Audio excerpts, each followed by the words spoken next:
તો ફરીથી એક નવો વિડીયો લઈને આવી ગયો છો મિત્રો। તો આજે આપણે તુવેર ચોઠા બનાવવાના છે। તો મિત્રો તુવેર રાતે આપણે પલળવા મૂકી દીધી હતી, ત્યાર પછી સવારમાં તેને સારી રીતની બાફી લેવાની છે। તો મિત્રો સૌથી પહેલાં આપણે તુવેરમાં મસાલા નાખવાની વસ્તુ જોઈ લેવી। મિત્રો આપણે એનું શાક જ બનાવવાનું છે, તમે કંઈ બીજો વિચાર ન કરતા। મિત્રો આ શાક કાંઈક અલગ પ્રકારનું થવાનું છે, એટલા માટે વિડીયોમાં તમે આગળ બનાવી રહેજો। તમે જોઈ શકો પહેલાં સિંગ ભજીયા ખાંડ લીધા, ત્યાર પછી આપણે ટમેટાં કાપવાનું કામ શરૂ કરી દીધું છે। મિત્રો આમાં ટમેટાં, ડુંગળી અને લીલા મરચાં તેવું બધું તેને વઘારમાં નાખવાનું છે। અને આમાં આપણે સૌથી પહેલાં સિંગ ભજીયા ખાંડ્યા હતા, હવે ટમેટાં ચાલે છે। મિત્રો વિડીયોમાં ન હોય તો વિડીયોને એક લાઇક કરજો અને અમારી યુટ્યુબ ચેનલને જરૂરથી સબસ્ક્રાઈબ કરજો। હા, અને તમારા અવારનવાર અમારે નવી નવી રેસીપી, નવી નવી શાકના વિડીયો જોવા હોય તો મિત્રો સબસ્ક્રાઈબ જરૂર કરજો અને તમારા ફ્રેન્ડ ફોલોવરને જરૂર મોકલજો।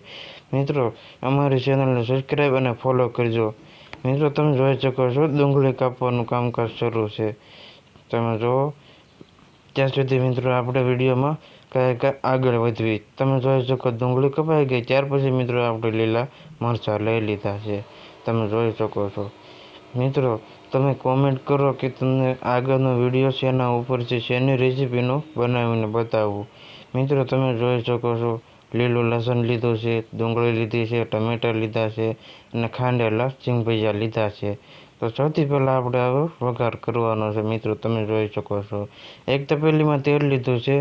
તેલ મિત્રો સ્વાદ અનુસાર તમે જેટલું ખાતા હોય એટલું લેવાનું છે। ત્યાર પછી તેમાં રાઈ નાખી દેવાની છે, ત્યાર પછી આખું જીરું નાખવાનું છે અને વઘાર નાખીને સીધો આપણે લસણ ડુંગળીનો વઘાર મારવાનો છે। ત્યાર પછી મિત્રો આપણે દેશી ટમેટાં નાખી દીધા છે। મિત્રો તમે જોઈ શકો છો તેનો કલર કાંક કેવો મસ્તીનો આવ્યો છે। મિત્રો શાક એક નંબર બનવાનું છે, તમે ઘરે એકવાર જરૂર ટ્રાય કરજો બનાવવાની। મિત્રો હળદર મીઠું નાખીને ત્યાર પછી આપણે ખાંડેલી લસણવાળી ચટણી નાખી દીધી છે। તે બધું મિક્સ થઈ જાય ત્યાર પછી મિત્રો આપણે ખાંડેલા સિંગ ભજીયા હતા તેને નાખી દેવાના છે। ત્યાર પછી મિત્રો આપણે જે તુવેર હતી તેને સારી રીતની બાફી લેવાની, તેને કાચી નહીં રાખવાની। મિત્રો શાક આનું એકદમ કાંઈ ઘટે નહીં એવું થાય। મિત્રો તમે વિડીયોમાં આગળ બન્યા રહેજો। તમે જોઈ શકો છો શાકનો કલર કાંઈક કેવો મસ્તીનો થઈ ગયો છે। મિત્રો વિડીયો સારો લાગે તો એક લાઇક, સબસ્ક્રાઈબ કરીને વિડીયો શેર કરજો। મિત્રો મળવી નવા વિડીયોમાં।